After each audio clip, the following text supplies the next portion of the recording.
know other creators tend to put out prediction videos about this time in the life cycle of an expansion, and I wanted mine out too, while everyone was still distracted. I've never done this before, and I sometimes have a tendency to be way off base, but as a trained writer myself and someone who has been playing the game since ARR, I think my ideas may be valid, even if they end up being completely crazy.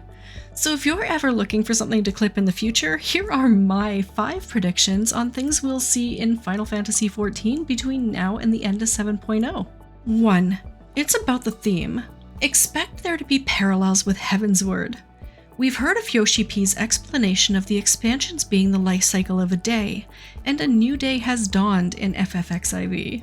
If we continue this analogy going forward, we would expect to now be where we were in Heavensward yesterday. We could end up somewhere new, with few or none of our friends.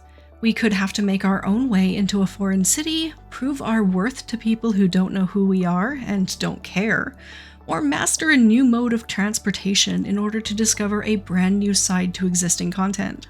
It's a bit of a loaded prediction encompassing anything from lots of dragons, to unique weather conditions, to religion and/or spirituality, but I find some connections here to be highly likely.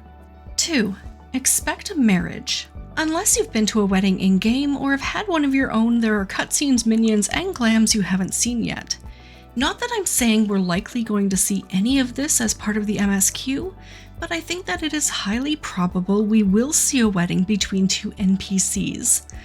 This could be a couple we haven't met yet, or something a bit more far-fetched, like maybe Fordola and Arvenveld, or Tataru and Wedge. Connections to people, living among them, and experiencing them firsthand means taking the good and the bad, and we haven't had a lot of good. So in order to feel a bit more like Azem, I definitely put money on being part of a large, joyous celebration like a wedding. 3. Expect a for real death. On the theme of paralleling Heavensward, I would expect another for real death before or during 7.0 of a character we have come to really like. I wouldn't put any money down on who this might be, however. It could be as heavy and hard-hitting as a scion we have come to adore, or it could be Zero, who represents everything that is left of Xenos and our innocence. I'll have to make a whole video on that separately.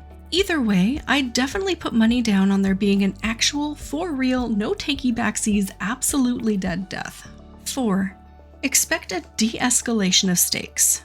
After Endwalker's climax and the beginning of what will be 7.0's major storyline, we have literally traveled to the end of the universe to face despair itself. If you're asking yourself what we could face that is possibly worse than that, legitimately the only 2 answers are death and ourselves.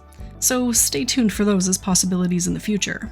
7.0 would then be the best time to de-escalate the conflict, start at the beginning again, have some fun, relax, do a few fetch quests unironically, and just be ourselves for a bit. Obviously, the action will rise again by mid 7.0, but the writers seem really cognizant now of the ebb and flow of the story, so definitely expect things to chill out before they go crazy again.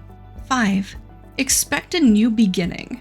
So right now we have a situation where players new to the game have A Realm Reborn, Heavensward, Stormblood, Shadowbringers, Endwalker, and all of the post-MSQ quests associated with these expansions to get through before they can join everyone else in the current quests.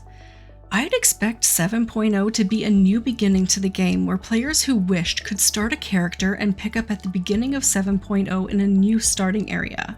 This would be where other, more experienced and determined Warriors of Light can join up with them after a rather brief tutorial period. Obviously, the main argument to that is the money they are currently making from MSQ skip and level skip items on the online store. I don't want to speculate at all about how much that revenue means to the company. However, these skip items can easily be converted to offer MSQ exclusive items and emotes they would otherwise not have access to. You know, all the things we received as quest rewards from all those expansions. It does add up. So, what do you think about my predictions? Am I completely off base with any of these? Is there anything I forgot? Please let me know what you think in the comments and get that date stamp on it for posterity. Thank you for watching, gamers, and I'll see you in game.